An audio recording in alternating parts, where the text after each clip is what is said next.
Ils étaient partis de la Nouvelle-France pour conquérir les terres de Rupert.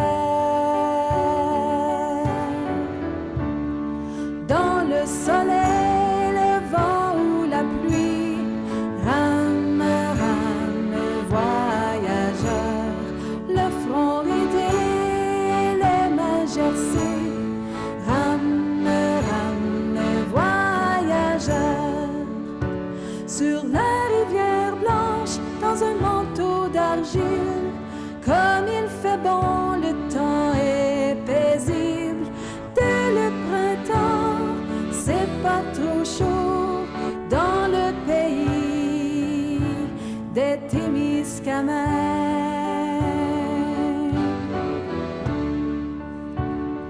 Dans le soleil, le vent ou la pluie, rame, rame, la Nouvelle-France pour conquérir les terres de Rupert. Dans le soleil, le vent ou la pluie, rame, rame, voyageur, le front ridé, les mains gercées, rame, rame, voyageur. Sur la rivière blanche, dans un manteau d'argile, comme il fait bon, le temps est paisible. Dès le printemps, c'est pas trop chaud dans le pays des Témiscamingues.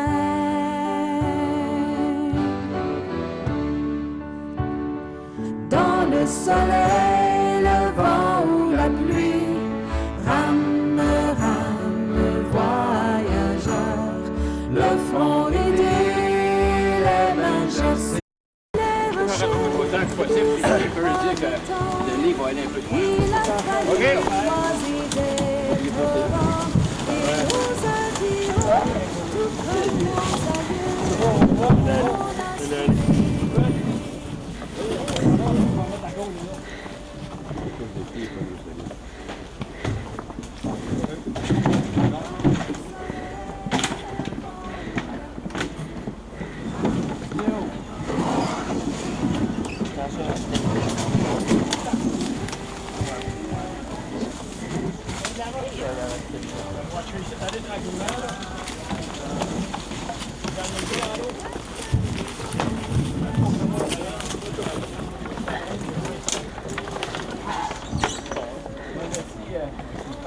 Nature lutter entre les halage, tous les trésors de notre folklore.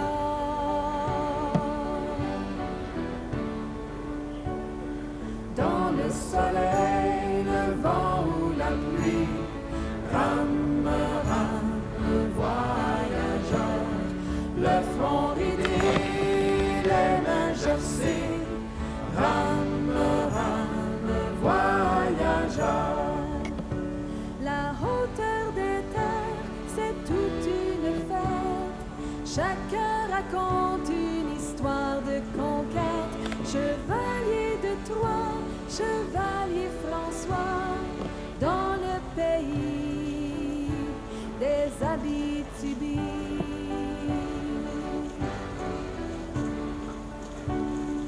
Dans le soleil, le vent ou la pluie, rame, rame, voyageur, le front ridé, les mains gercées, rame, rame, voyageur.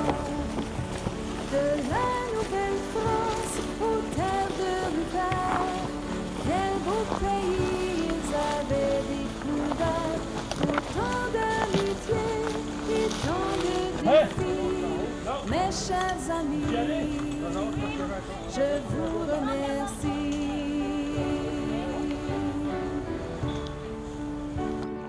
Dans le soleil, le vent ou la pluie, rame, rame, voyageur. Au matin du 7e jour, le 19 juillet 2011, nous partons d'Anglier. au pied des rapides artificiels, à la base du rebarrage. Nous allons en rencontrer beaucoup aujourd'hui des barrages avec de nombreux portages, car la rivière des 15 n'est pas la plus facile à vivre à l'ère moderne où le canot est le bienvenu avec de nombreuses restrictions. On part d'Anglier ce matin, on a à peu près une demi-heure à faire avant d'arriver à une digue qui s'appelle l'évacuateur principal pour les gens de l'Hydro-Québec et la digue à Giovanni pour nous autres ici. Alors, on va passer, juste avant d'arriver, là, si on avait le temps, on pourrait juste, il y a une halte pour les canotiers que vous auriez avantage à connaître, là, avec, puis en même temps, s'il y en a qui ont des envies, pour des envideries, une toilette sèche, là, on se rend à la centrale Première Chute. Donc, c'est quasiment 20 km plus au sud. Puis là, on est attendu pour dîner vers 11h30 avec visite de la centrale. Ça peut être très intéressant. J'ai entendu dire que les animateurs, les deux jeunes animateurs, c'est les meilleurs. Alors, après ça, on prend les canots, on a un petit portage à faire là, à Première Chute. On rembarque pour arriver à Notre-Dame-du-Nord, pas tard après-midi, parce qu'il faut s'organiser, puis on est attendu pour souper vers 5h30, 6h moins 20. Là. D'accord, j'ai une question. Oui. L'évacuateur principal, peux-tu expliquer c'est quoi cette phénomène? Bon, l'évacuateur principal, c'est quand il y a des crues, quand il y a des crues, c'est donc trop d'eau, les portes s'ouvrent automatiquement et laissent passer de l'eau dans une rivière de dérivation, tu sais, à côté. Elle ne passera pas dans la centrale, cette eau-là. Donc, elle n'est pas payante. Ouais. Alors, mais quand on peut la maintenir, là, bien, à ce moment-là, il est vide de la passer là-dedans. C'est l'ancienne rivière des 15. C'est une safety. Parce que, juste un petit point d'histoire, là, le père Paradis, dans une lettre en 1884, il disait, je ne sais pas pourquoi il l'appelle la rivière des 15, avant qu'il y ait des centrales, il dit, on devrait l'appeler la rivière Fusion. Fusion, tellement il y en a des rivières qui arrivent puis qui repartent un peu partout. Là, on dit des 15, là, mais parce qu'il y avait 15 rapides. Mais là, il en reste quoi? 3? Puis encore. Oui. Alors, en tout cas, je vous souhaite une belle journée puis du plaisir. En même temps, quand on va passer à la halte, si on peut voir, il y a un nid de pigargue à tête blanche, l'emblème des États-Unis. Elle a ses petits parce que d'année en année, on les voit. J'espère qu'on va en voir. Si on arrête à la halte, c'est une petite île pas loin. Ça va? Oui. Alors, je te remets les arbres. Merci les bouts, mais j'ai vu, il y a un voyageur qui n'avait pas l'air content. C'est le renard argenté. Il pense qu'il n'y aura même pas assez d'activité pour son réchauffement journalier. Oh! Alors, on est rendu à la prière si on veut se décoiffer. Et Madame la Bonté, Lise, va nous faire la prière du matin. J'aimerais remercier le Seigneur pour le beau temps, puis la belle température, la belle compagnie. C'est tout. Amen. Bonne journée à tous. Bonne journée. Veux-tu traverser si tu veux retourner avec tes amis? Un instant, on a un échange encore. Ouais, pendant qu'on est ensemble. Tu veux ou tu veux pas? Oui. Ça va faire sa journée. C'est beau l'autre bord, là. Ça va?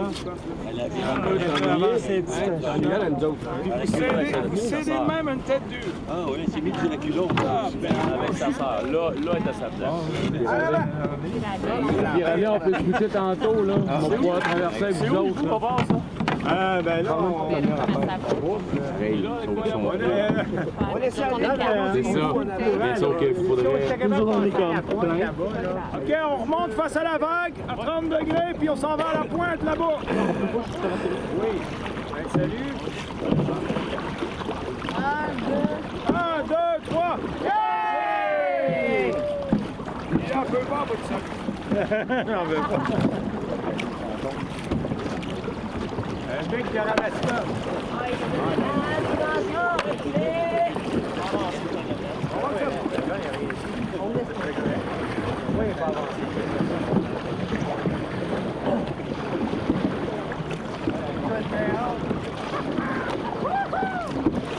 Ah, doit te prendre la descente.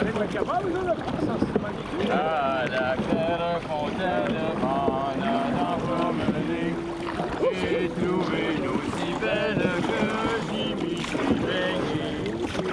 Il y a longtemps que je t'aime, jamais je te dirai. J'ai trouvé aussi belle que j'y m'y suis baigné. Et aussi belle que j'y Mais oui, ça fait un poisson. Regarde, il vient de tout apporter. La marque de poisson, elle est mélangée vraiment.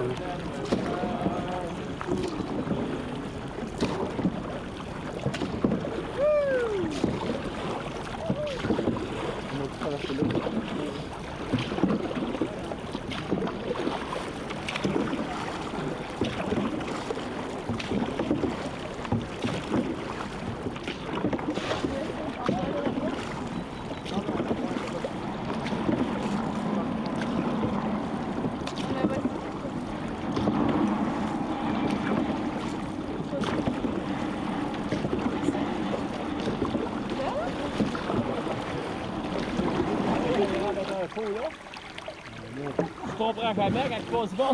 C'est sûr qu'on l'a vu se poser quelque chose. OK. Son lit est au milieu, là.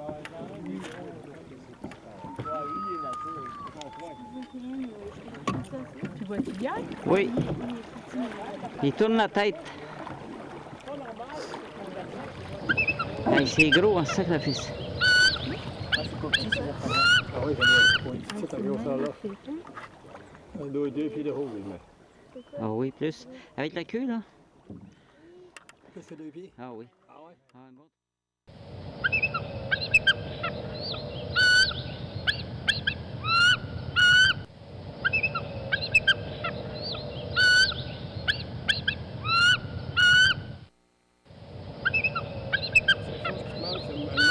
Qui t'envoie un soleil en arrière. Prends de mangue.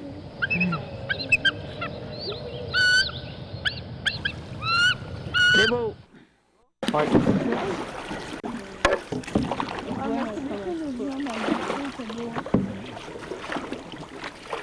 Franck, s'il vous plaît.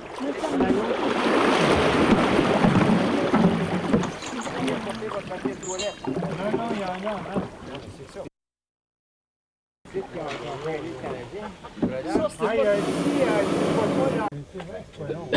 C'est où qui nous débarque après?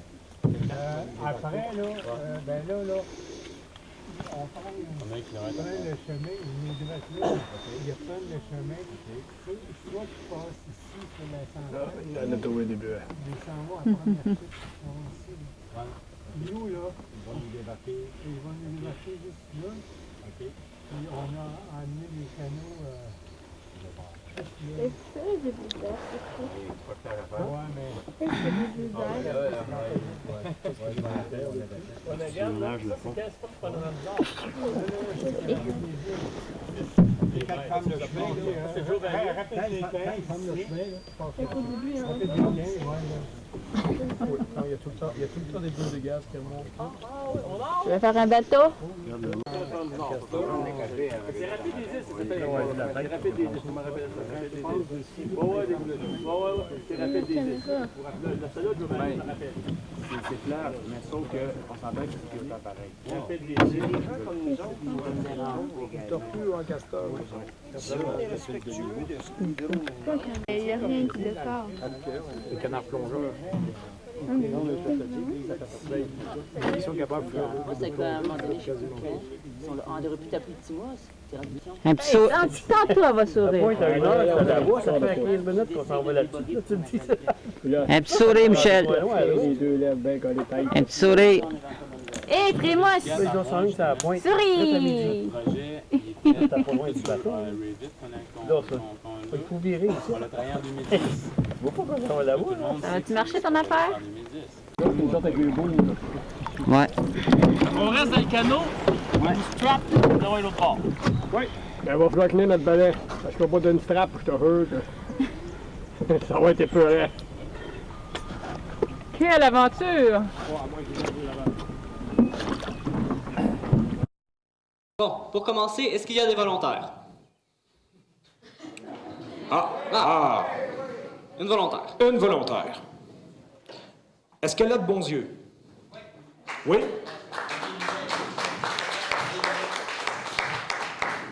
Une volontaire qui voit la nuit, je suggère qu'on l'installe en avant. On est d'accord avec ça? Alors évidemment, si elle s'installe en avant, elle va avoir un nom particulier. Elle va s'appeler Madame Lavant. Voyageuse, son travail, c'est Madame Lavant. Elle doit observer la route, elle doit savoir où elle s'en va, elle doit prévenir s'il y a des attaques, elle doit dire s'il y a des souches ou des roches qui sont au ras de l'eau qui risqueraient de déchirer le canot. Elle doit de loin repérer l'endroit où il faut aller accoster pour le portage. C'est son travail, vous êtes l'avant. Autre élément, vous le savez que dans un canot, pour avancer, il faut avironner. Mais c'est celui qui est en avant qui dit la cadence et qui dit quand et comment on avironne. Commence à avironner, là, parce qu'il faut que tu te pratiques un peu. Nous avons un autre jeune homme qui a de l'air d'être en arrière. On va l'appeler arrière ou gouvernail. Bon. Puis là, ça nous prendrait du monde pour mettre au milieu. Ah, voici un milieu. Une milieu. Deux milieux. OK. Faites le tour sans accrocher le projecteur, ça nous aiderait. On va en avoir assez après ça. Parce qu'on va encore mettre des marchandises. Ah. Voilà, un dernier qu'on va entasser au milieu. Oui. Il a décidé de nous faire travailler, ce jeune homme-là, tout à l'heure, fait qu'on va se venger un petit peu.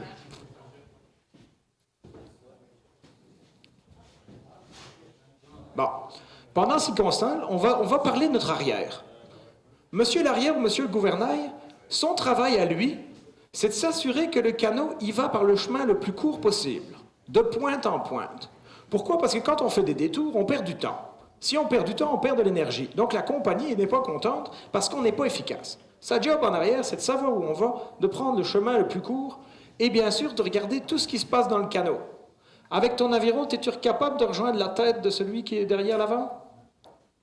Vas-y, étire un peu ton aviron, là. Tu vas voir que si tu prends ton aviron ici, là, tu le pointes en arrière, là, tu es capable de lui sacrer une volée en arrière de la tête. Avironne! Tu vois? C'est la job de l'arrière de faire ça. Autrement dit, l'avant est payé un peu plus cher que les autres. L'arrière est payé un peu plus cher que ceux qui sont au milieu. Ceux au milieu, c'est très simple. Leur commandement est très clair, ça prend juste une phrase pour leur expliquer leur job. Ferme ta gueule, puis rame. C'est ça leur travail. Alors, on va ramer, on va faire... Ah, les avirons sont partis? Bon. À titre indicatif, là, c'est fort bon, hein?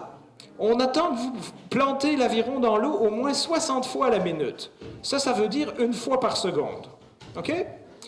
Puis vous allez faire ça 15 heures par jour. OK? Juste 15 heures. OK? Bon, là, il commence à ressuer, ça commence à sentir le voyageur ici. Je pense qu'on va arrêter ça. OK, c'est beau, vous sentez assez mauvais, vous pouvez débarquer.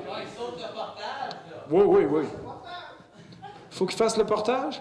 Oh, on va faire ça tantôt. C'est à Rapide Danseur qu'on fait le portage.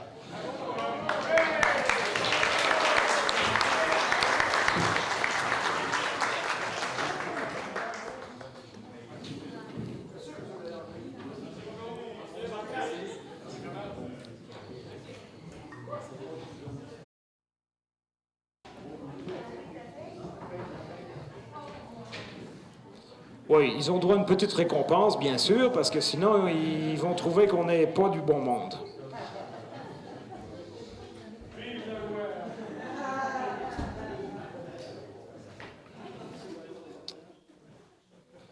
Donc, nous savons maintenant que l'expédition de Pierre Chevalier de Troyes s'est déroulée en canot. C'est sûr qu'ils auraient pu faire le grand détour et passer par le Labrador et rentrer comme les Anglais avec des voiliers, puis aller se promener dans la baie du Nord, puis régler le problème. Mais ils voulaient arriver à l'improviste. Ils voulaient que ce soit une surprise. Ils voulaient tellement que ce soit une surprise que non seulement ils sont montés avec des canots, mais en plus, ils n'ont pas suivi la route habituelle des voyageurs. Ils ont pris une route beaucoup plus difficile, et on va en parler tout à l'heure. Ils ont fait ce qu'on appelle un détour tactique par une route assez spéciale, merci, pour rester discret et ne pas se mélanger avec les autres voyageurs qui circulaient à l'époque. Dans cet équipage, il y avait 30 soldats français et 70 voyageurs canadiens. Les Français, c'est moi. Je me présente. Matricule 89 108 20, soldat français de la marine, des compagnies franches de la marine française. Je suis beau, solide, vous le voyez. Je me sais me servir de toutes les armes disponibles, le fusil, l'épée, le sabre. Pas de problème avec ça. Et j'en ai plusieurs avec moi qui sont de bonne composition, bien élevés, de bonne éducation. Ils ont fait l'armée française, ils savent se tenir. Avec ça, j'ai 70 voyageurs, puis laissez-moi vous dire, c'est pas un cadeau. Ces gars-là savent pas vivre, savent pas se servir de leurs armes plus qu'il faut, ça chiale tout le temps, ça obéit à rien, c'est une véritable plaie. Ah, ça, ils savent boire du rhum, puis ils savent le demander. Ne vous inquiétez pas de ça. Mais on est obligé de les prendre un petit peu avec nous parce qu'on s'en va dans un territoire inconnu, terra incognita, et le seul moyen de s'y rendre, c'est avec des gens qui connaissent le terrain, qui savent se servir de canots, qui savent fonctionner dans le froid, le chaud, l'eau, et de circuler, et de discuter, et de marchander avec les Autochtones. Et ça, je peux vous garantir que personne ne peut battre un voyageur. Nous l'avons appris, et nous en apprenons tous les jours depuis que nous sommes partis, à tel point que nous-mêmes, nous commençons à devenir voyageurs. Nous avons été baptisés, nous avons adopté leur mode d'habillement, car on s'est rendu compte qu'avoir les pieds mouillés dans des bonnes bottes de cuir françaises, c'est peut-être pas l'idéal. On s'adapte à la situation et on commence à devenir de plus en plus comme eux, en espérant qu'eux vont peut-être apprendre un peu de nous, car nous allons quand même à la guerre. Nous sommes partis avec 35 canots. Des petits, des gros, des moyens, mais des bons gros canots pour transporter ce que nous avions à faire. Dans notre équipage, toute notre aventure commence bien sûr avec notre chef. Commandant, Pierre Chevalier de Troyes. Comme lieutenant, nous avons Jacques Lemoine de Sainte-Hélène. Comme lieutenant second, Pierre Lemoine d'Iberville. Le major, Paul Lemoine de Maricourt. On ne s'est pas dans les patates, là, on ne s'est pas trompé. Vous avez bien lu, compris, c'est le même nom de famille qui revient tout le temps. Ils ne sont pas nés à la même place, mais c'est la même famille. 3 frères. Les 3 frères de Charles Lemoine, le plus grand commerçant de fourrure de Montréal. Ils sont partis s'occuper de leurs affaires. Leur père est décédé, le commerce de la fourrure leur revient et ils ont l'intention de régler le problème pour que le commerce continue. Ils sont donc partis eux-mêmes dans l'expédition et ils ne sont pas les derniers pour tirer sur le monde. Quand il y a la chicane, ils aiment ça.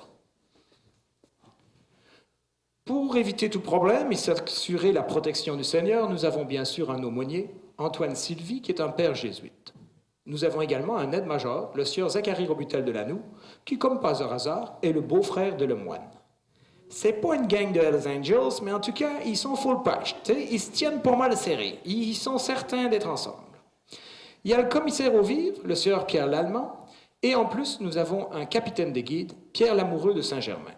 Ce gars-là, retenez bien son nom parce qu'il est indispensable à notre expédition.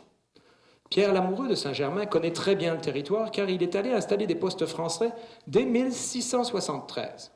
En particulier dans le nord, dans la région des Tabitibis, que vous diriez aujourd'hui Abitibi. Il a installé des postes là-bas, il connaît les Autochtones, il connaît les routes et les lacs. Il est un homme d'une richesse incontournable pour nous, et c'est d'ailleurs pour ça qu'il nous accompagne.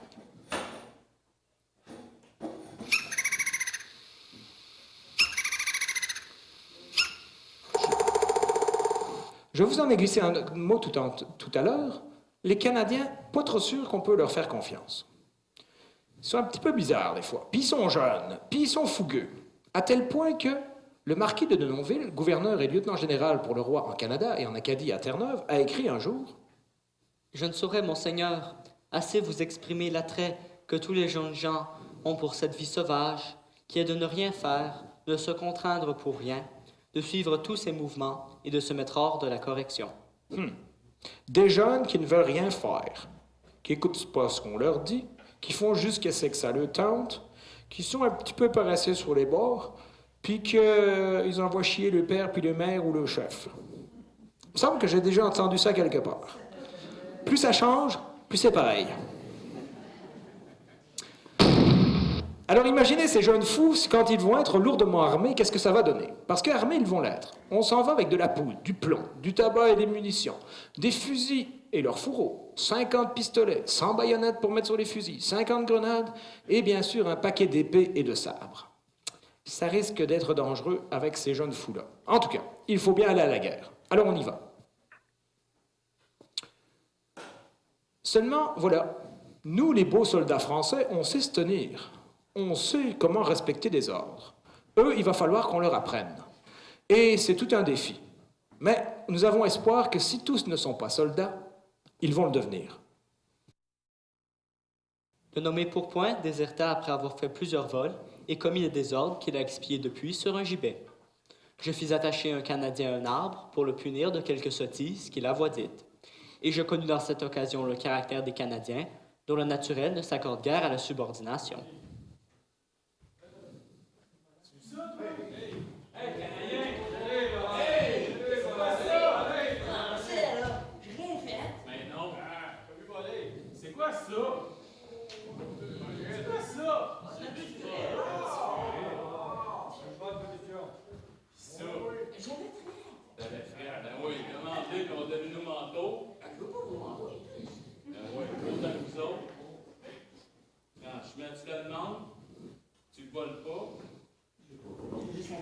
Ouais, c'est ça. Emprunter une fourrure. On peut faire une édition, là. Ça sert d'exemple, là. Vous êtes torturé. La fouette. Ah non, c'est pas bien mieux que ça. Torture. La torture. Ouais, torture. Ouais. Bon. Mais qui va le torturer? Oh, il doit y avoir quelqu'un dans la salle qui va nous aider pour ça. Tu es un volontaire? Ah, ok. Oh, regarde, il y a un volontaire qui veut te torturer. Avancez.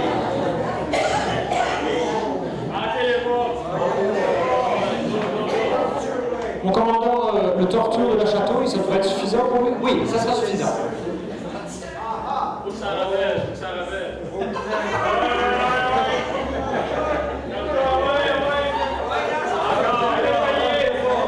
On arrête ça, il commence à avoir une flaque à terre, là. Il a pissé dans sa culotte, le petit orieux. Bon, mais s'il veut être tremble, achetez-le dans le lac, puis on va finir ça là. Bonne idée. Puis, c'est qui a l'idée de le torturer, là? Vous viendrez nettoyer en dessous de l'arbre, là, parce que ça va encore attirer les moufettes, ça.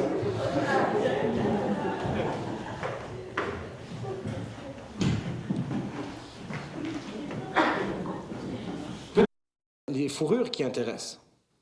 Tous les royaumes d'Europe espèrent trouver autant d'or et d'argent que les Espagnols et les Portugais en trouvent dans les colonies aux Amériques. Et il n'y a que l'argent qui permet d'acheter les choses rares. Plus ça change, plus c'est pareil. Rare et luxueux à cette époque est l'encens et les parfums d'Arabie.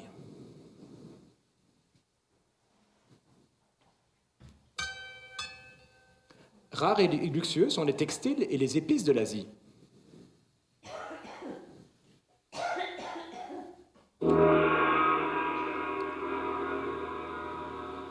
Ou bien encore, il faut de l'argent pour acheter de la soie, de la laque, des lacs et des porcelaines de Chine. En fait, 40% de tout l'argent qui est rapporté en Europe à cette époque est utilisé pour acheter où? En Chine. Plus ça change, plus c'est pareil.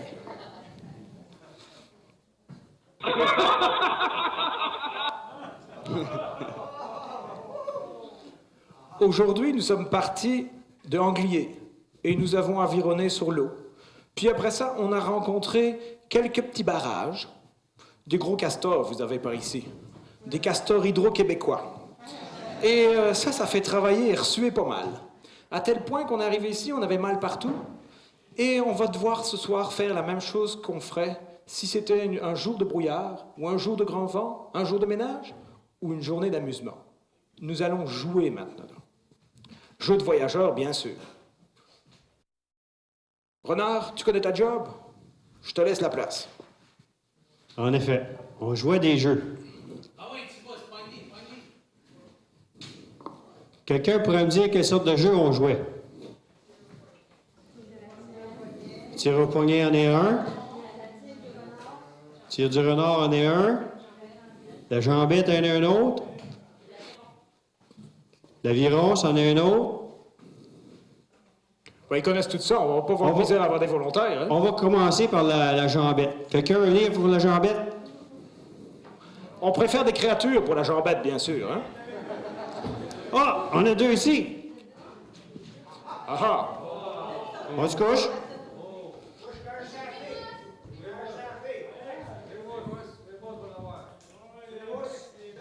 OK, on se recule un petit peu. Comme ça. Moi, je parie mon tabac sur... On se tient par la main. Sur le petit gars. Ouais. Le petit gars, il va sûrement gagner. On lève la jambe.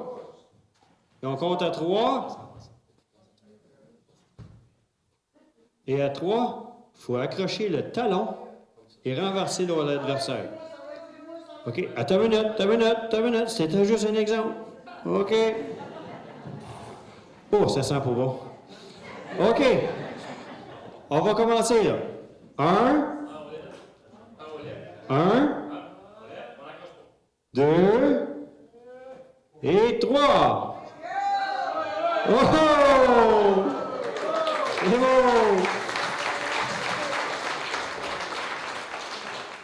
Mon commandant, avec votre permission, j'ai repéré une jeune demoiselle qui est tombée dans une talle d'ocre rouge là-bas. Elle avait de la mousse dans les cheveux, puis je pense qu'elle aimerait venir essayer la jambette. Qu'elle vienne. Puis je présume qu'il doit avoir quelqu'un qui veut lui lancer un défi. Il doit certainement avoir une jeune dame. Tiens donc, là-bas, il y a une madame entre le t-shirt bleu et le gilet rose. Là, il y a une madame qui serait peut-être de taille à jouer à la jambette. Ouais, je pense que ça lui tente, ouais.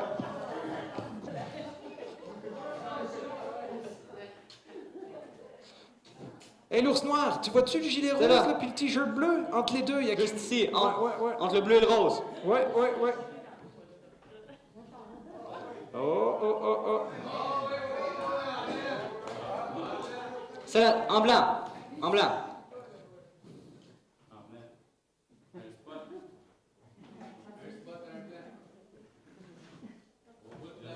Oui. À gauche. Oui. À gauche du gilet bleu. C'est pas grave.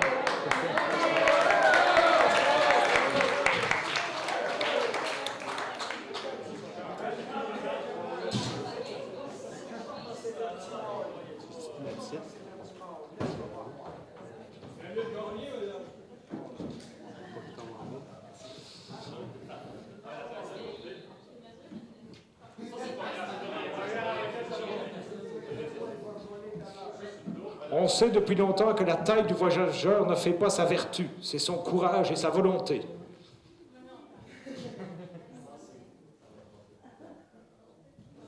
Ouais. Avance un petit peu. Ouais. Tout ton rhum? Quelqu'un d'autre? Ah, moi, je mon tabac sur le bleu. OK, on se tient par le bras. À 3, on lève la jambe. 1. Et à 3, on accroche le talon.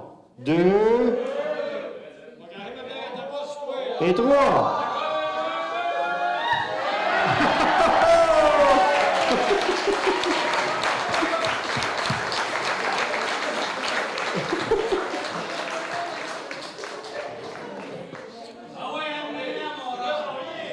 Vous avez compris le principe, hein? Les voyageurs ne trichent jamais, mais ils s'arrangent toujours pour gagner. Monsieur, venez. Oui, t'es capable. Je le sais que t'es capable. Oui. Oui, viens-t'en. Venez-vous-en. Les deux. Venez-vous-en. Regarde, commandant. Hey, regardez ça, on a 2 autres volontaires. Oh. Puis on n'a même pas encore mentionné qu'il y a du rhum. Imagine quand on va sortir la bouteille.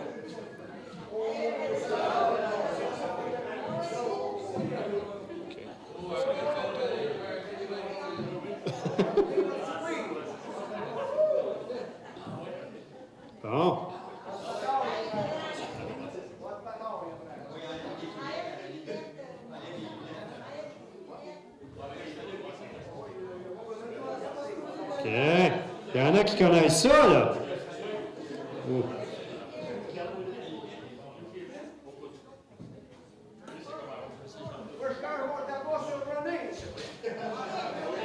Deux carottes de tabac? Moi, je vais m'arroser de rhum. Y a-t-il une couturière dans la salle parce que je pense que les culottes vont fendre? Je sais pas, mais il y a quelque chose qui va déchirer certains. OK, on y va? Vous comprenez? À 3, on y va. 1, 2 et 3.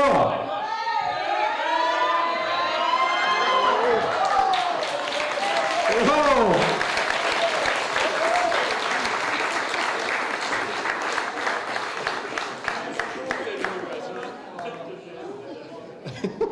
Ça veut.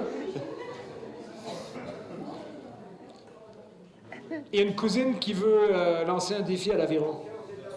C'est bien. C'est qui, la cousine? Je sais pas. Ah, ça m'aide beaucoup. Cousine de Prunelle, viens-t'en. Vous voulez la jambette? Eh ben, venez faire la jambette puis l'Aviron après. Tiens, c'est une idée.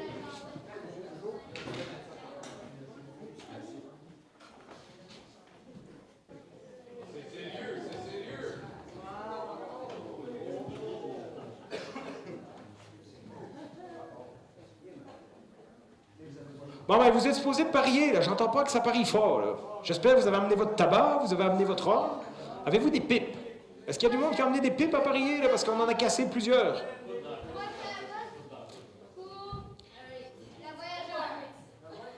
Pas flexible. À 3, on y va? 1, 2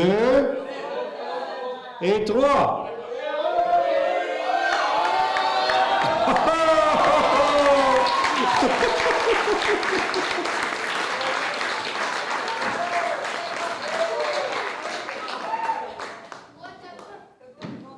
Ça a été vite fait, ça, hein?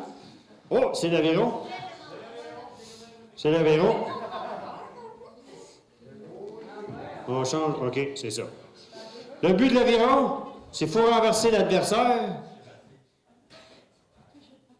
Faut que vous écoutez. Il faut renverser l'adversaire. L'Aviron ne doit pas aller plus haut que les épaules. Puis pas d'enfargeage ou de jambette, on va dire, là. OK? Si c'était un gars, on préciserait qu'il ne faut pas jouer au golf avec les boules, mais c'est pas le cas. OK, on y va.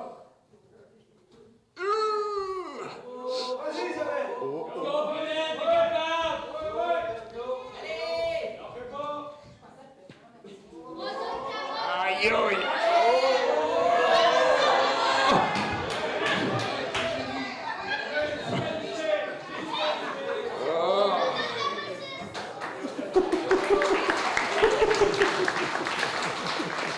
Ouais, c'est beau, c'est beau.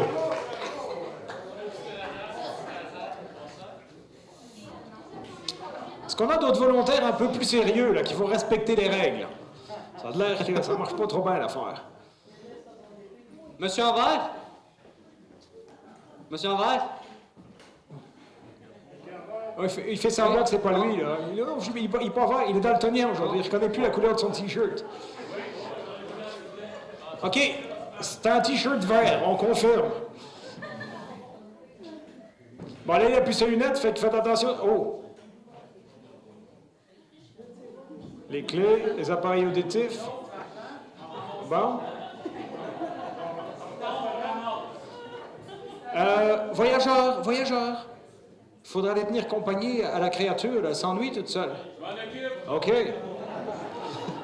Essaye d'avoir le portefeuille puis les clés, OK?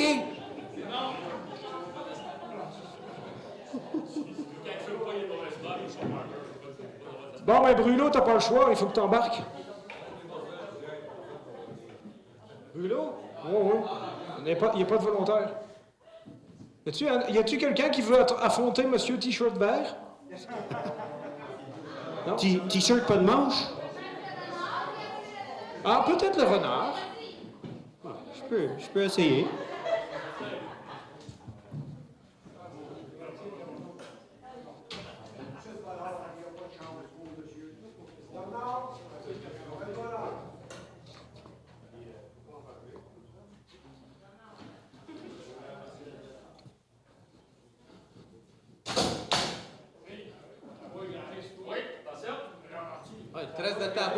à ta bosse, la pote sec.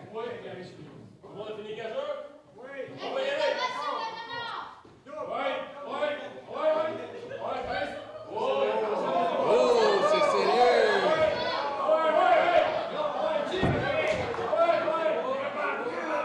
Oh! Oh! Oh, yo, yo.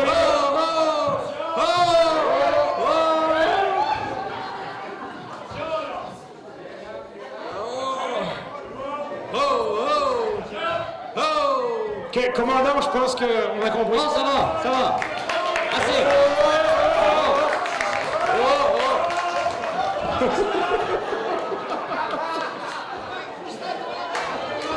C'est beau, les gars, c'est beau.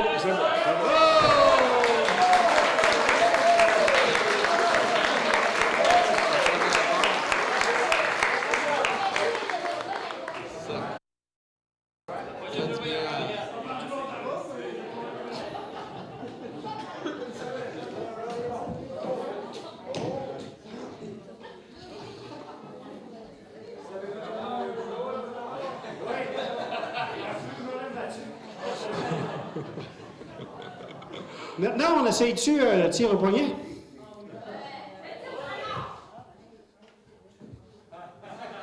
Hey,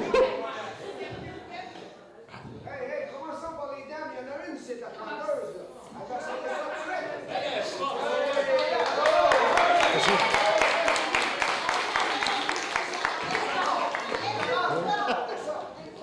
OK, Garneau, il veut l'affronter ici.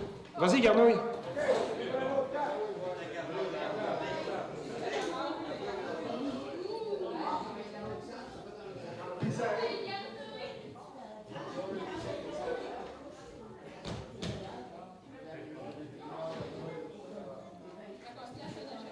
Oui. Une à chaque bout.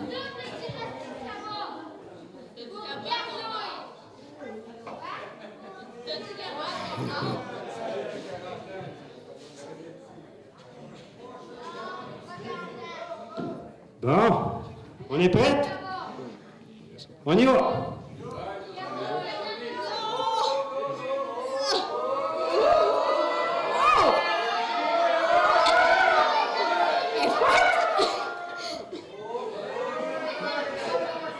C'est chaud, c'est chaud! Il fait chaud! Oh, on a une gagnante! C'est bon!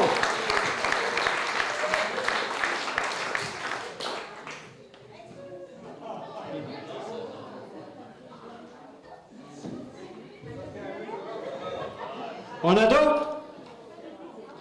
As-tu d'autres volontaires qui voudraient se lancer dans l'aventure? Jeune homme avec le t-shirt gris, peut-être? Je sais pas. Non? Il est tout petit? Il est plus grand? Ah, il y en a un. Qui d'autre? Qui veut? Ouais. Ah oui.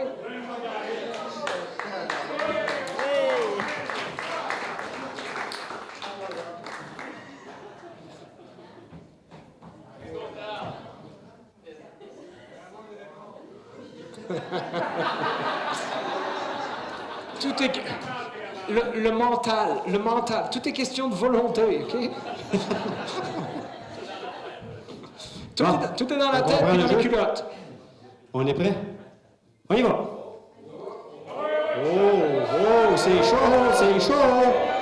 Il fait chaud, oui!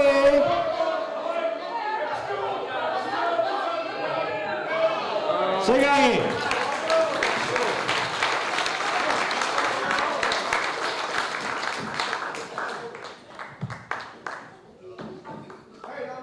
Oui! C'est un des meilleurs de la municipalité. Ah ouais?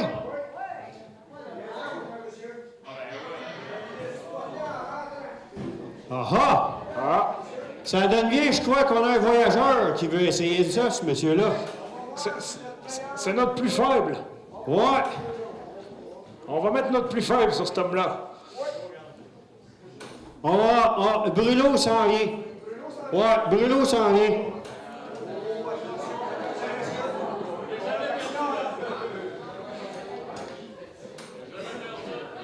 C'est la réputation de l'organisation.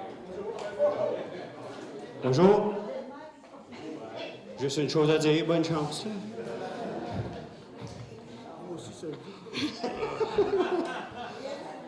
Bon, je crois qu'il va y avoir beaucoup de concentration. Ça va prendre du silence, parce que ça se concentre pas mal ici, là. On est prête? On y va.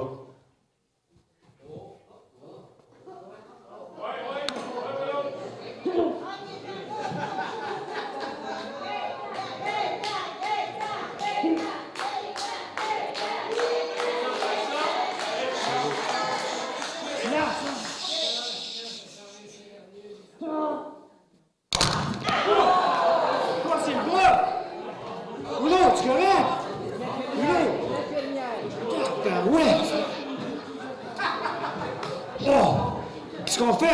Es-tu une infirmière? C'est correct. Un médecin? Ah, c'est vrai. Hey! C'est correct? Non, mais là, c'est sérieux, là. Oh là là! Du rhum, ça ferait du rhum pour les... Et du rhum, grand sec. Ah ouais, ça guérit tout, ça. Ah ouais. Oh oui, faut que tu prennes quelque chose. Oh oui. Ça va mieux, hein? Excuse-toi, donc. On a une infirmière! C'est toi qui tires trop fort.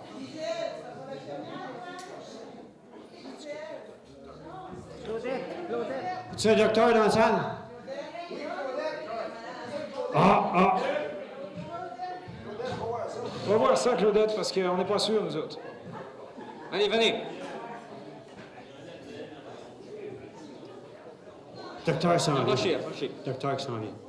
On va checker ça. Le tam-tam.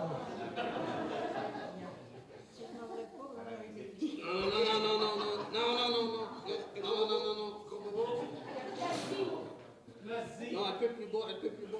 C'était un bon coup, ça. Ah non.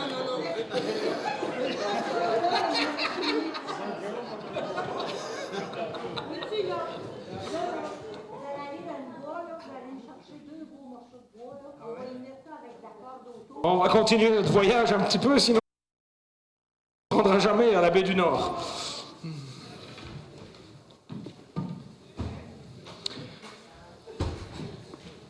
Ça, c'est les jeux de voyageurs.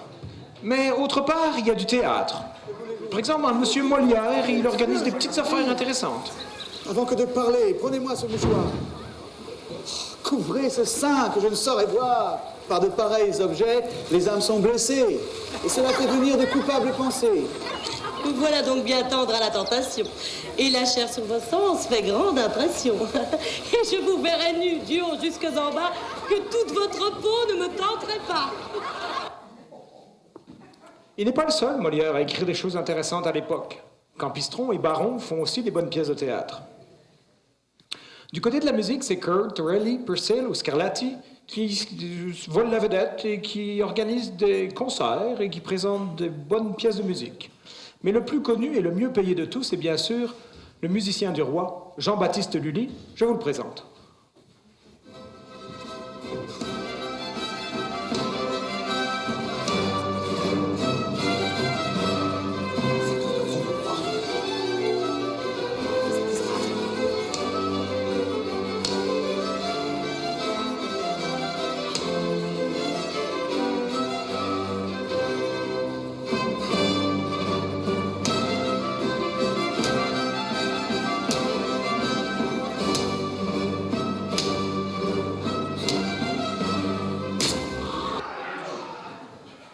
Ah, pauvre Lully, il est toujours pris par sa musique et il oublie de penser à d'autres choses. En tout cas, il y a aussi une chanson qui est sur toutes les lèvres en cette année 1686. Elle vient juste d'être écrite. C'est la chanson de l'année, c'est la chanson la plus populaire. Elle est numéro 1 dans toutes les boîtes à chansons, dans toutes les tavernes. Vous la connaissez. Et je pense même que la chorale de Notre-Dame-du-Nord, qui connaît toutes les chansons bien sûr, va pouvoir nous aider à la chanter. Vous êtes prêts? On va essayer ça. J'ai du bon tabac dans ma tabatière, j'ai du bon tabac, tu n'en auras pas. J'en ai du fin et du bien râpé, qui sera pas pour ton vilain nez. J'ai du bon tabac dans ma tabatière, j'ai du bon tabac, tu n'en auras pas. J'ai du bon tabac pour rouler ma pipe, j'ai du bon tabac, tu n'en auras pas. J'en ai du bleu, du noir et du gris, mais je n'en donne qu'à mes amis. J'ai du bon tabac dans ma tabatière, j'ai du bon tabac, tu n'en auras pas.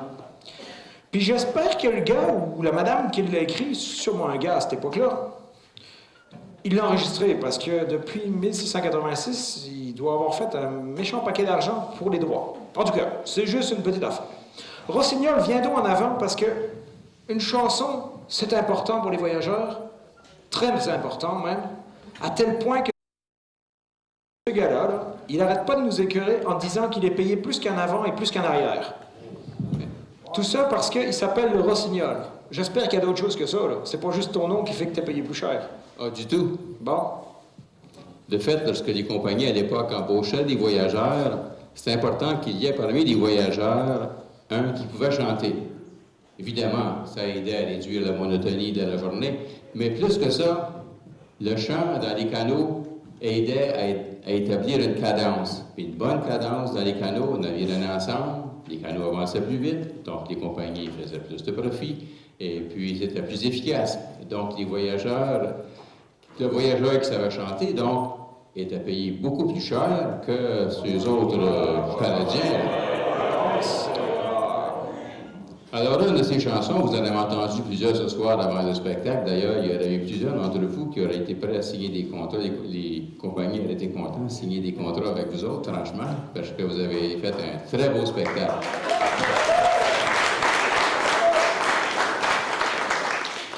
Alors, on va en prendre une chanson à répondre. Vous allez me joindre à moi, Jean de Notre-Dame-du-Nord et les voyageurs. C'est l'aviron. C'est l'aviron qui nous mène et qui nous mène, c'est l'aviron qui nous mène en haut. En revenant de la jolie Rachel, en revenant de la jolie Rachel, j'ai rencontré trois jolies demoiselles. C'est l'aviron qui nous mène et qui nous mène, c'est l'aviron qui nous mène en haut. J'ai rencontré trois jolies demoiselles. J'ai rencontré trois jolies demoiselles. J'ai point choisi, mais j'ai pris la plus belle. C'est l'aviron qui nous mène et qui nous mène, c'est l'aviron qui nous mène en haut. J'ai point choisi, mais j'ai pris la plus belle. J'ai point choisi, mais j'ai pris la plus belle. Je la fis monter derrière moi sur ma selle. C'est l'aviron qui nous mène, c'est l'aviron qui nous mène en haut. Je la fis monter derrière moi sur ma selle. Je la fis monter derrière moi sur ma selle. Au bout de 100 lieues, elle me demandait à voir. C'est l'aviron qui nous mène, c'est l'aviron qui nous mène en haut. Au bout de 100 lieues, elle me demandait à boire. Au bout de 100 lieues, elle me demandait à boire. Je l'amenais auprès d'une fontaine. C'est l'aviron qui nous mène, c'est l'aviron qui nous mène en haut. Je l'amenais auprès d'une fontaine. Je l'amenais auprès d'une fontaine. Lorsqu'elle y fut, elle ne voulut point boire. C'est l'aviron qui nous mène, c'est l'aviron qui nous mène en haut. Lorsqu'elle y fut, elle ne voulut point boire. Lorsqu'elle y fut, elle ne voulut point boire. Je l'amenai au logis de son père. C'est l'aviron qui nous mène, c'est l'aviron qui nous mène en haut. Je l'amenai au logis de son père. Je l'amenai au logis de son père. Lorsqu'elle y fut, elle buvait à plein verre. C'est l'aviron qui nous mène, c'est l'aviron qui nous mène en haut. Lorsqu'elle y fut, elle buvait à plein verre. Lorsqu'elle y fut, elle buvait à plein verre. À la santé de vous tous, mes frères et sœurs. C'est l'aviron qui nous mène, c'est l'aviron qui nous mène en haut.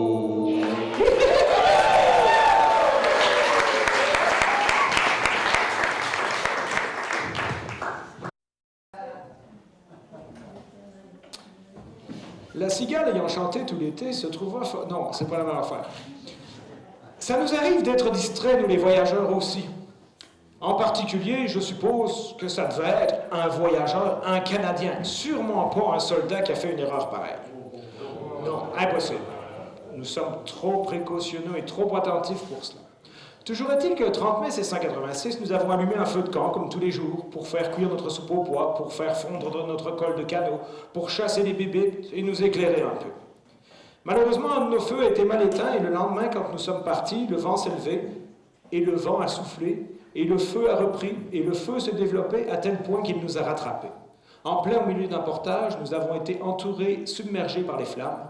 Mon pauvre commandant y a perdu sa perruque, moi j'y ai perdu quelques chemises, mais le pire de tout étaient les risques qu'ont encouru notre brigade, car vous le savez, nous sommes une expédition militaire, nous partons à la guerre.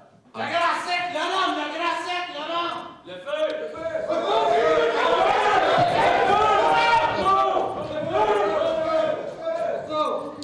Dans nos canots, nous avions des fusils, des grenades, de la poudre, et tout pouvait exploser, mais rien de cela ne pouvait être mouillé.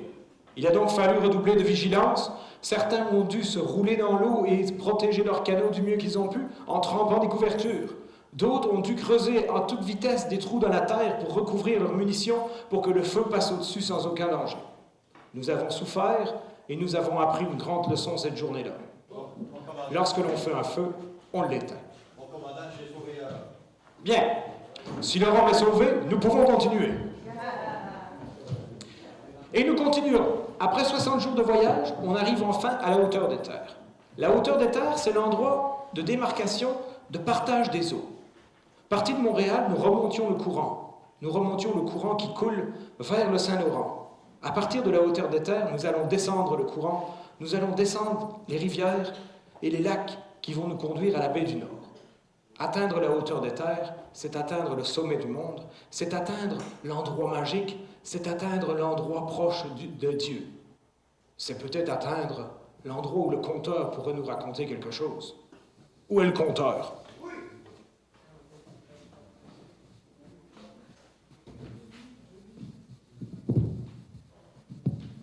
Tu sautes pas aujourd'hui, le conteur? T'as-tu un problème à la patte? Vous l'avez. C'est à propos de la légende du Wendigo. Deux jeunes voyageurs, à peine âgés de 19 ans, nés dans la région de Trois-Rivières. Ils avaient vu les parents revenir, chargés de fourrure, et ils s'étaient dit, un jour, ce sera notre tour. C'était la fin juillet, les foins étaient terminés. Redoublé d'ardeur lorsque nous arrivâmes à la hauteur des terres. Le 31 dernier jour du mois de mai, nous partîmes et entrâmes dans un petit ruisseau dont l'eau testoit à peine suffisante pour porter nos canots. Nous fîmes 5 lieues ce jour-là, et 3 portages, au dernier duquel je fus où estoit la séparation des eaux, et par conséquent la hauteur des terres et du monde, que dans ce voyage, la mer estoit également basse aux côtes du Canada et de la baie du Nord. Arriver à la hauteur des terres, ça veut dire remonter à la source de tous les cours d'eau. Les ruisseaux sont de plus en plus étroits, il y a de moins en moins d'eau, et l'eau est de moins en moins profonde, mais ne vous inquiétez pas, il y a quelque chose qui grandit, c'est la dureté et la longueur des portages. Probablement que certains d'entre vous savent de quoi il s'agit lorsqu'on parle de portage, peut-être que d'autres l'ignorent. Le portage, c'est ce que nous devons faire lorsqu'il n'y a plus d'eau pour circuler. C'est lorsque nous devons porter notre canot parce qu'il n'y a plus d'eau pour circuler. On va vous montrer, si vous le voulez bien, qu'est-ce qu'un portage, et on va même vous inviter à faire un portage ce soir. On va encore choisir des volontaires, bien sûr. Alors préparez-vous les volontaires, c'est le moment du portage. On y va les gars? Portage. La première chose qu'on transporte, c'est bien sûr nos ballons, notre matériel. Puis après ça, on amène les canots. Alors, on va commencer par les ballons. Est-ce que je peux expliquer quelque chose, hein? Ah ben, oui, tu peux. Si vous avez remarqué, on a une ceinture fléchée. D'habitude, ça a été fait par notre bien-aimé. Mais la grosse raison d'une ceinture fléchée, c'est pour supporter, pour pas qu'on se déchire en dedans. Et en plus, ça nous gardait au chaud. Alors, perdre sa ceinture, c'est toujours un danger. On risque de se crever, comme on disait, de se déchirer l'intérieur. Puis en plus de ça, la ceinture sert à accrocher notre pipe. Puis quand on se casse la fiole dans les portages, on casse notre pipe. Puis ça, c'est pas bon.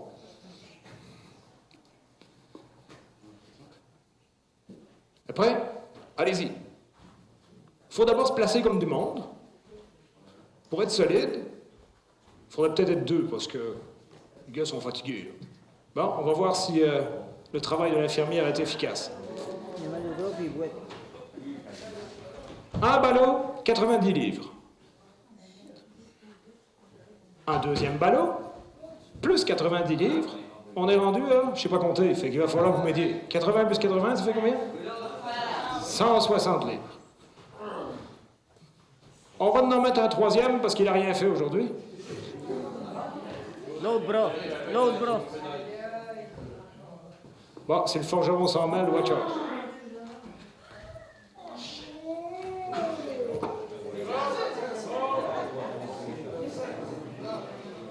Vous avez compris le principe? Oui. Fait qu'on va prendre le jeune homme qui nous suit partout depuis plusieurs jours, là, qui commence à comprendre le principe. Viens-t'en, mon homme. T'as pas travaillé assez aujourd'hui? T'as été à l'île du chef. C'est une très bonne suggestion. C'est pour ça qu'on t'a pas vu.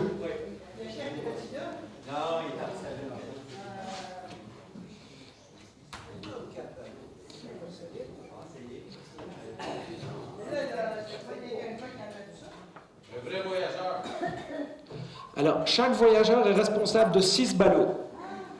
S'il met 2 ballots sur son dos, il faut qu'il marche 3 fois le portage, aller, retour, juste pour les ballots. Si ça lui tente pas de marcher, il va essayer de s'en mettre 3. Si ça lui tente vraiment pas de marcher, il va s'en mettre 6. Mais ça se peut qu'il n'arrive pas au bout.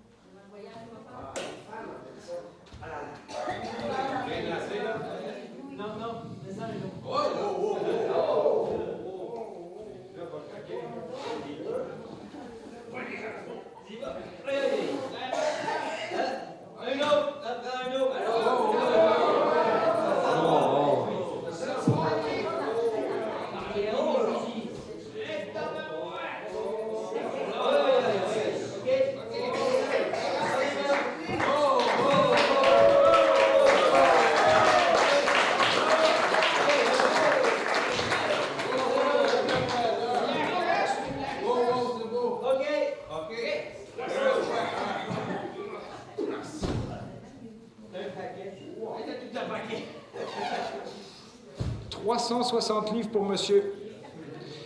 Quelle est la dame qui va relever ce défi? Commandant, avec votre permission, je demanderai à la dame là-bas avec... Madame qui est assise à la place numéro 6? Oui, je vous invite. On va voir, on va relever le défi avec vous.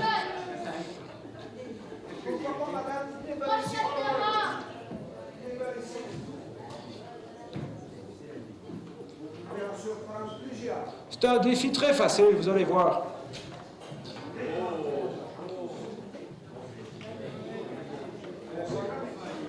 C'est juste une question de volonté.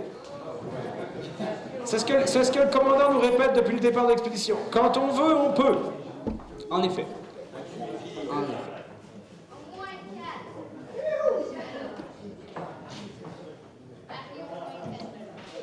Ah, il est trop sale celui-là, achetez ça à taille là. Mettez, «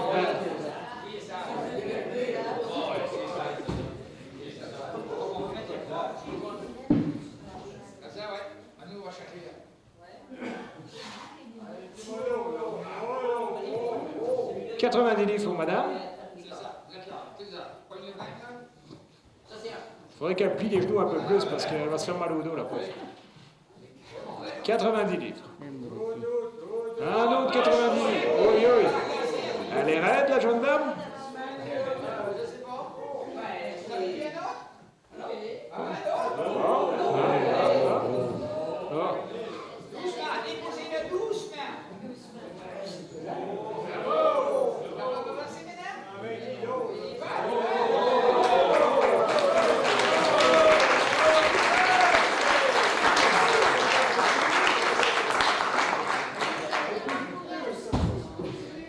260. Combien que vous avez dit, monsieur le compteur?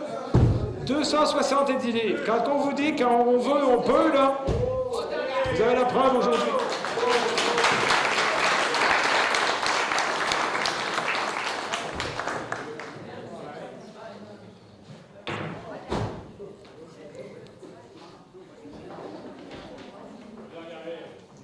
Si on avait un peu plus de place ici sur la scène, on vous aurait fait porter le canot, là, mais on va laisser faire pour aujourd'hui. Ça vous dérange pas trop? Je suis sûr que vous êtes très déçus de ne pas porter le canot, hein? Ah oui, ça paraît, vous êtes vraiment déçus. Aussitôt qu'on a franchi la hauteur des terres, on se rapproche de plus en plus de notre objectif. Nous nous en allons à la guerre, nous nous en allons récupérer le territoire, nous allons reprendre possession des postes de traite aux mains des Anglais. Et je vous l'ai dit à plusieurs reprises, ils ont un grand cœur, mes Canadiens, mais pour ce qui est de la guerre, c'est pas du tout pas au point. Le commandant a donc décidé sagement qu'il était temps qu'ils apprennent à se battre. Arrivés en Abitibi, nous avons construit le fort Abitibi, exactement sous les plans d'un fort anglais, pour qu'ils aient la chance de s'entraîner comme du monde et de s'exercer à la guerre. Notre fort est de pieux et flanqué de 4 petits bastions. Je m'applique ensuite à faire représenter la forme des fortifications des Anglais. Je fis mettre les officiers à la liste et fis voir à chacun ce qu'il avait à faire lorsque nous irions à une attaque plus sérieuse. L'événement m'a fait voir que cet exercice n'avait pas été inutile. Et ils se sont bien pratiqués. Du moins, je pense qu'ils sont prêts cette fois-ci à se battre comme du monde. Alors on arrive le 20 juin 1686 avec 82 hommes à Moose House, que l'on appelle aussi Fort Moncipi ou Fort Saint-Louis. On se trouve désormais à la baie d'Hudson, au bout de la rivière. Approchez.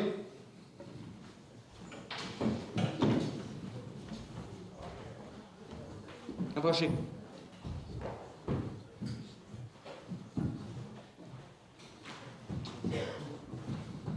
Tout le monde est là? Oui? Oui. Tout le monde a une arme? Oui. Bon. Bon. Maintenant qu'on est arrivé à notre premier fort, on veut entrer. On veut reprendre le contrôle. Mais n'oubliez pas, la France et l'Angleterre ne sont pas en guerre. Non, on n'est pas en guerre. On n'est pas en guerre. Donc, il faut aller cogner à la porte pour leur demander s'ils veulent se rendre. Oui. Voilà, ensuite, s'ils ne veulent pas se rendre, on peut utiliser nos armes. OK. Mais doucement. OK. On voudrait pas faire un incident diplomatique. On veut pas faire un incident diplomatique. Tout le monde m'a bien compris? Oui.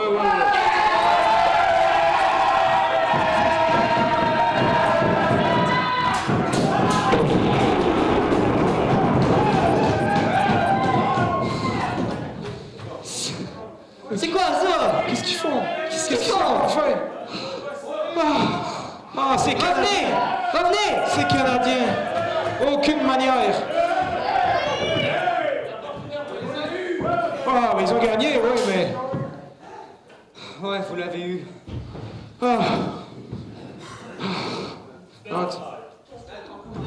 Une question...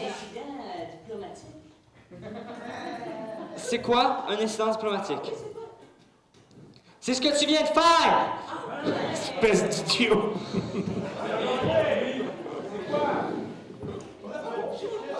Rattachez-le! Rattachez-le!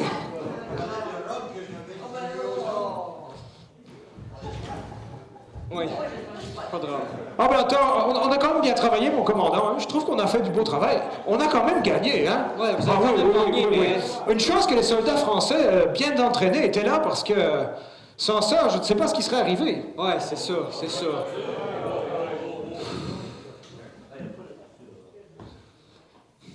J'eus pour lors beaucoup de peine à arrêter la fougue de nos Canadiens, qui, faisant de grands cris à la façon des sauvages, ne demandoient qu'à jouer des couteaux. Cependant, je dois reconnaître, malgré ma grande prestance de militaire, que la débauche de courage de nos Canadiens n'est peut-être pas étrangère au fait qu'il leur a promis à ces hommes de partager le bénéfice des marchandises et des fourrures capturées. Un petit cadeau, c'est toujours un petit peu intéressant. Surtout s'il y a du rhum. Vive le roi! Vive le roi! Vive le roi! Vive le roi!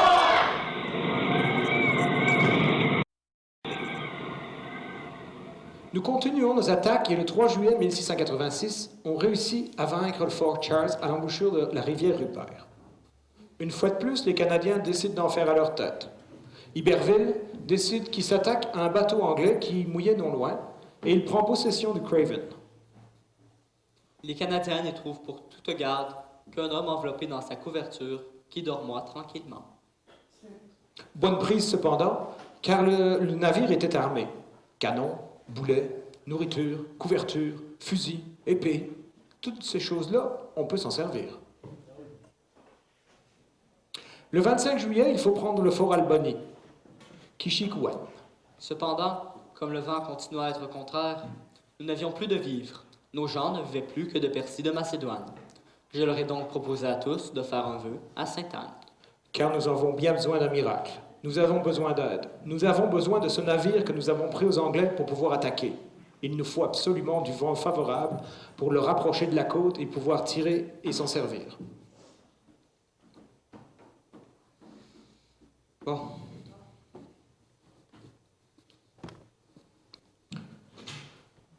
Faisons une prière à Sainte-Anne.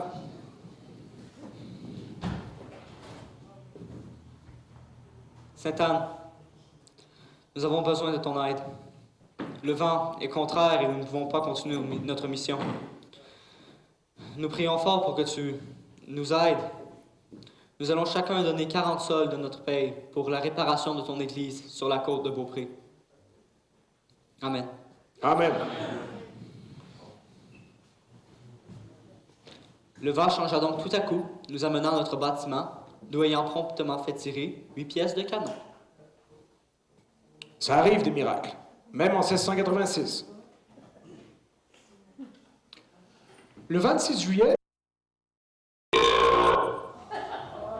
et pendant ce temps-là, il y en a d'autres qui mangent des bonnes choses. En fait, ils mangent l'invention de l'année, le croissant. C'est délicieux, c'est merveilleux, paraît-il. Ça vient juste d'être inventé. Ça a été inventé à Vienne pour célébrer la fin du siège de la ville par les troupes ottomanes, qui sont turques. Alors que l'ennemi avait décidé d'attaquer la nuit, les boulangers viennois, qui travaillent tôt, si pas toute la nuit, ont sonné l'alerte. On dit aussi que ça vient, ces croissants, de Budapest, où la même année, les Turcs ont rendu aux Austro-Hongrois la ville qu'ils occupaient. Et vous le savez tous, sur le drapeau turc, il y a un croissant. Alors quelle est la pire humiliation que de manger votre adversaire? Que c'est bon pourtant.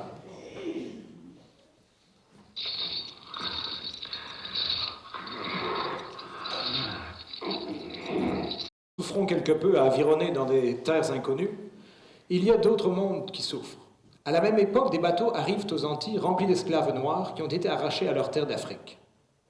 On les y apporte pour travailler dans les plantations de canne à sucre et où ils vont servir à produire plus de sucre et plus de rhum. Plus de sucre et plus de rhum pour moins cher, faire travailler du monde à la sueur de leur front pour faire plus de profit, pour produire pour moins cher. 1686, plus ça change, plus c'est pareil.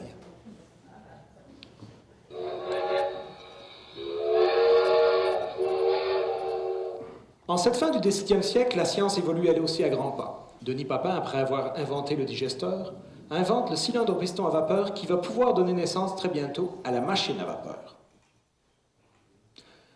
Leibniz commence à travailler sur le calcul infinitésimal. Newton se gratte la tête et découvre le principe de l'inertie. En France, la machine de Marly actionne 250 pompes qui élèvent l'eau de la Seine de 500 pieds afin d'alimenter les bassins et les fontaines de notre roi à son beau château de Versailles. William Dampier découvre le catamaran dans le golfe du Bengale.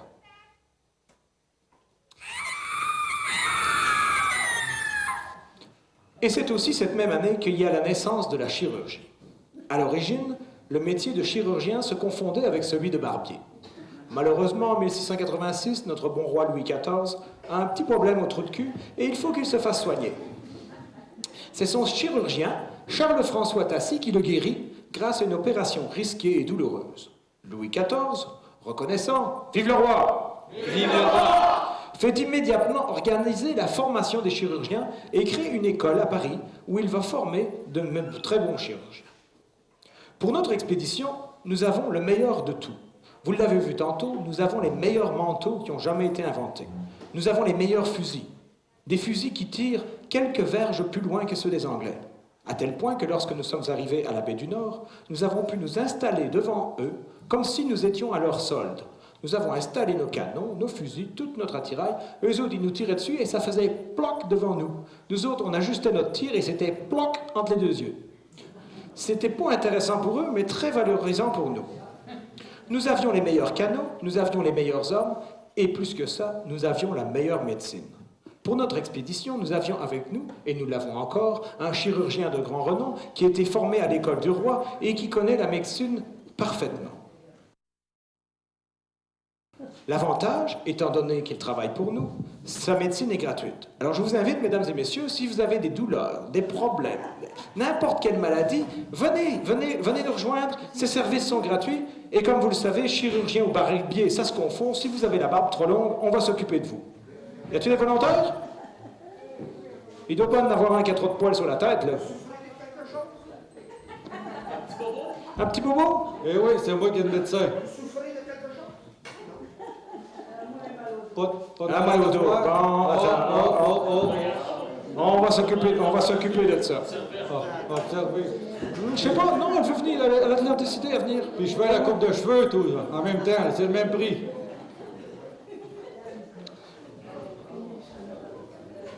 Bon. Bon, il faut assiser, premièrement. Le rhum, ça va être après. Alors, c'est à quel endroit en particulier que vous avez mal? Chirurgien, vous m'indiquez l'endroit où la douleur persiste. C'est ici, vous avez mal, là? Ça va-tu bien? Ah oui, c'est mieux. Je sais que ça me donnerait pas de rhum. OK, chirurgien, si je tape sur le genou, elle va-tu oublier son mal de dos? Le rhum, on s'en servait pour calmer le mal, on s'en servait pour désinfecter les plaies, on s'en servait pour désinfecter les ustensiles, les couteaux. On s'en servait pour fêter. Ah, regarde, ça sent mieux, hein? Ah, on vous l'avait dit qu'on avait le meilleur chirurgien en ville.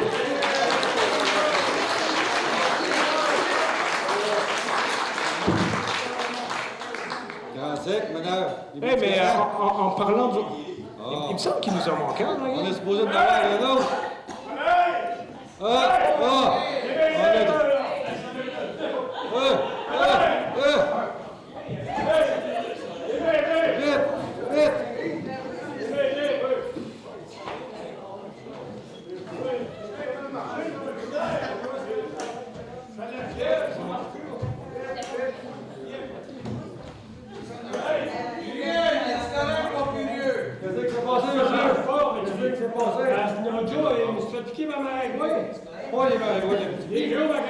Je vous l'avais dit, puis regarde, c'est tout infecté, là. Comment que t'as gros? Regarde-moi ça. T'as pas envie, regarde, je te l'ai dit, il y avait mal. On l'a tout à l'heure, il y en avait des broyards dans la gang, lui, sur les gens. Il est dur à battre. Plusieurs fois, je marche plus, je suis capable de travailler, je fais de la fièvre, tu fais pas me faire gagner, faire quelque chose. Plusieurs fois qu'il vient boire ou des petits... Là-dessus, notre docteur, dans ce coin-ci. Des petites affaires. J'en connais pas d'autres. C'est le meilleur en France, imagine. Il n'a pas confiance en lui, pas tout, là. Un peu de médicaments. Il parle trop. Ah oui, mais il parle trop. Tu vas-tu qu'est-ce que tu vas faire? Dis-moi qu'est-ce que tu vas faire. Ben là, t'as le choix. On peut couper ça ici. On peut peut-être... Faut que je travaille cet hiver, là. On peut checker là-dedans qu'est-ce qu'il y a. S'il y a un peu d'infection, ça n'a pas l'air bien grave. Ben... Un peu de rhum pour le calmer, là. On m'a encore des esprits, on fait du bien, là-haut. On va se former un trappe, on va le voir cet hiver, là. On en prendrait un peu, moto, je suis nerveux. Il va moins shaker, là. Shake. Va arrêter de shaker. Il donne pas confiance par tout, lui. Ah, t'es cheap pas mal. Hey! Pas ça! Hey! Faut désinfecter le couteau. Le couteau? Hey, gaspille pas! Gaspille pas, c'est bon, ça! Bonne idée. Hey! Vous désinfectez, non! Une méchante gang de colons! Il coupe bien, il prend un Gaston,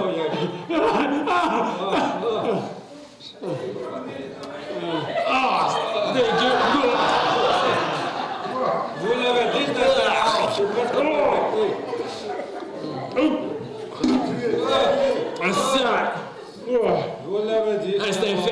c'est dégueulasse! Qu'est-ce que t'as fait là? Qu'est-ce que t'as fait là?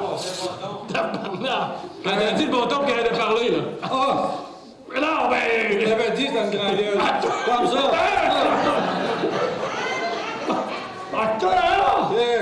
On va te bander ça, là. Tu iras te reposer une coupe d'heure. Après ça, tu iras ramer comme les autres. Il a un cœur! Puis je vais pas te revoir, tu sais, la Beijing. Tiens, on va te reposer un peu, là. On pourrait y couper le cheveu, hein? Non, je repenserai à la prochaine.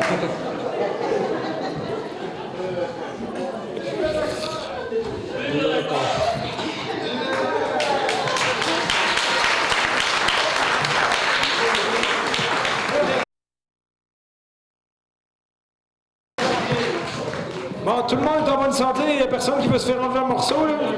C'est pas cher, hein?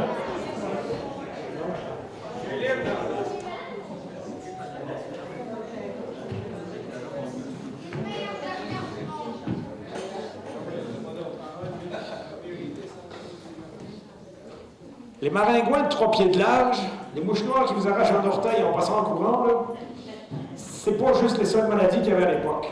Il y avait aussi la peste, le choléra et la syphilis, qui sont des maladies fréquentes et qui ravagent les populations. Ici, en particulier, c'est le scorbut, qui tue les hivernants qui ne consomment pas assez de vitamine C durant les longs hivers, sans fruits et légumes frais. Pourtant, ça fait 10 000 ans que les autochtones connaissent la solution, mais ça a bien de l'air qu'il va falloir attendre encore un peu. Les sauvages ont encore beaucoup à nous apprendre.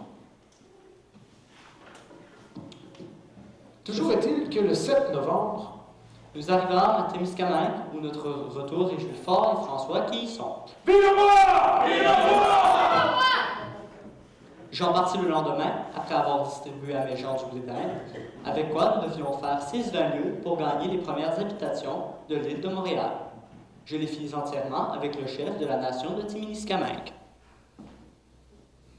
Mon voyage finit donc par 3 finaux de marche. J'arrive à Montréal avec le reste de mon détachement, sans que pendant la route, il arrivasse rien de remarquable. Rien de remarquable. Vous êtes remarquable, mon commandant, de parler ainsi. Nous sommes partis au printemps. On a marché dans de la glace, dans de la neige, dans le froid. Vous nous avez fait monter jusqu'au lac Témiscamingue, nous avons essuyé des tempêtes. Nous sommes montés à la hauteur des terres. Nous avons combattu les Anglais, nous les avons vaincus.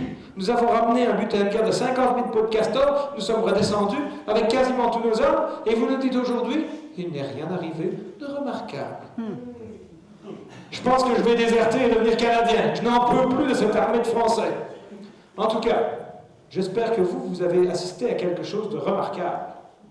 Parce que nous en avons presque terminé avec notre voyage dans l'histoire. En fait, maintenant, nous en arrivons à l'histoire d'aujourd'hui. Nous sommes en train de refaire l'histoire. Nous sommes en train de refaire l'histoire de notre chevalier, Pierre de Troyes, qui est passé à 325 ans, et pour le célébrer, nous avons présenté ce soir un spectacle. Mais il s'en vient quelque chose d'autre, tout aussi amusant. Le 23 juillet, la même équipe, l'association de canot-camping du lac Témiscamingue, organise le record mondial du plus grand rassemblement de canots sur un lac. Alors si chez vous, vous avez un canot qui est en train de moisir, prendre de la poussière, puis de sécher en arrière de la cour, nettoyez-le, accrochez-le sur votre char, puis arrangez-vous pour être au fort Témiscamingue le 23 juillet à 10h du matin précise. Vous allez devoir environner, oh, ça va être dur, vous êtes mieux d'être en forme. Vous allez avironner au moins 2 minutes, 6 coups d'aviron. Puis là, vous allez vous rassembler avec les autres, faire un gros tas de canots en face du fort Témiscamingue. À 11h précises, il y a un avion qui va passer au-dessus de nous, qui va prendre des photos aériennes de tout le paquet de canots. Puis après ça, on va vous photographier un par un. Chaque canot, chaque membre d'équipage. Ça va être une photo souvenir que l'on va vous envoyer plus tard par la poste. Et sur l'enveloppe, il y aura un timbre commémoratif imprimé par Poste Canada pour le record mondial de Fort Témiscamingue, le record mondial qui aura été organisé pour cette occasion.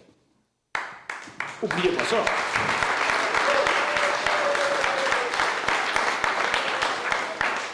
De Pierre Chevalier de Troyes vous a été présenté par l'Association de canot-camping du lac Témiscamingue. Une présentation réalisée par Olivier Renson, Yves Renson et Tofu. Pour référence historique principale, le journal de l'expédition et Histoire populaire du Québec. Ressources audiovisuelles. Personnes ressources, Danny Garot et Marilyn Ranoux de Parc Canada. Tim Hazelwood de Acclaim Sound and Lighting, Patrice Desjardins de Québec Acoustique et ici présent Ernest Laplante de la télévision communautaire du Témiscamingue. Et j'en profite au passage pour dire qu'il filme toute notre aventure et que si vous voulez une copie de notre aventure, il va se faire un plaisir de vous la donner sur un disque, je pense. Ernest, c'est ça? Un DVD? C'est ça. Pour pouvoir vous en souvenir. Le comité d'organisation du spectacle, c'est tout ce monde-là, puis tout le monde ici, puis tous ceux en arrière, et il y en a qu'on n'a pas mentionné tout à l'heure. Nous avons Crazy, notre folle, Lise La Bonté. Nous avons également, je vais en oublier là. Nous avons l'aventurière. Elle est là, l'aventurière? Elle est là, l'aventurière.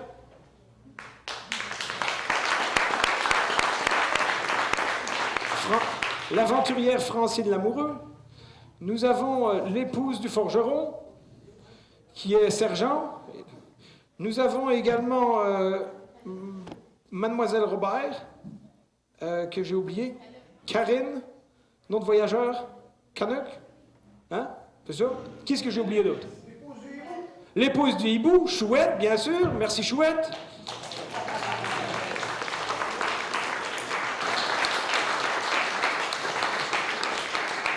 C'est pas la première fois que les gens de Notre-Dame-du-Nord voient débarquer les voyageurs un peu dingues dans leur village, puis ils ont tout de suite su que la seule manière de nous calmer, c'était de nous nourrir. Fait qu'ils ont fait le nécessaire pour qu'on ait le ventre très lourd et qu'on saute pas partout, puis qu'on grimpe pas partout. Puis le repas était délicieux. Je pense que c'est Gisèle, puis Hibou, qui ont travaillé là-dessus, puis le cuisinier, j'espère, puis c'était vraiment délicieux. Bon, ben merci à la municipalité de nous avoir payé le lunch.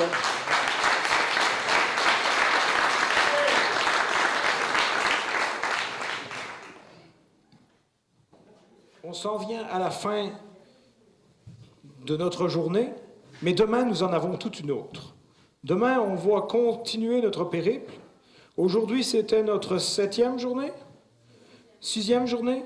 6e journée. 6e journée. C'est notre 6e spectacle. C'est notre 6e répétition aussi, parce qu'on ne l'avait pas pratiqué avant de commencer. Fait que... on en est rendu là. Demain, la journée est un peu particulière parce qu'on a fini avec des petits lacs et des rivières. On s'attaque à un morceau de choix, le lac Témiscamingue, puis on espère que la météo va être clémente, sinon on va manger toute de la vague dans la face. En tout cas, on ne choisit pas la météo, on va vivre avec. On va s'aligner vers des destinations spécifiques, puis monsieur le compteur, je pense qu'il va falloir que tu fasses l'effort de grimper jusqu'en haut puis venir nous compter ça. Non, il grimpe.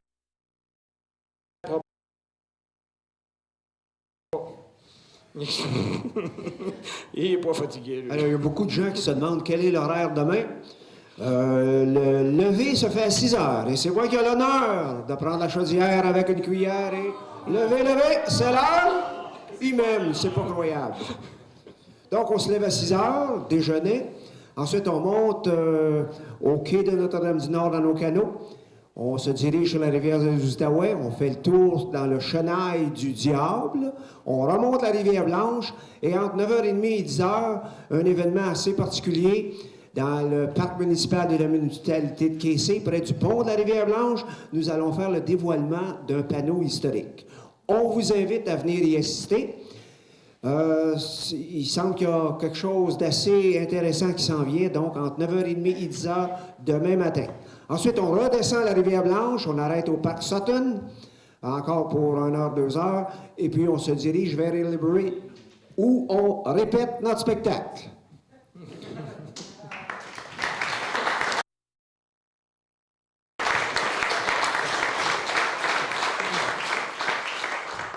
En principe, chaque jour, on embarque des guides ou des personnes importantes. Je n'ai pas encore été informé en détail de qui va embarquer avec nous, mais c'est certain qu'on va lui mettre une bonne veste de sauvetage, faire certain qu'on ne va pas le noyer, là.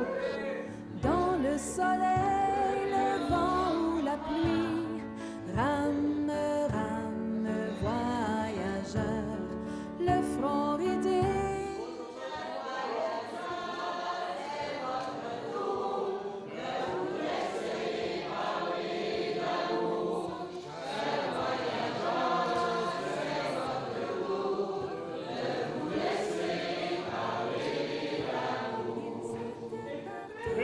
De la nouvelle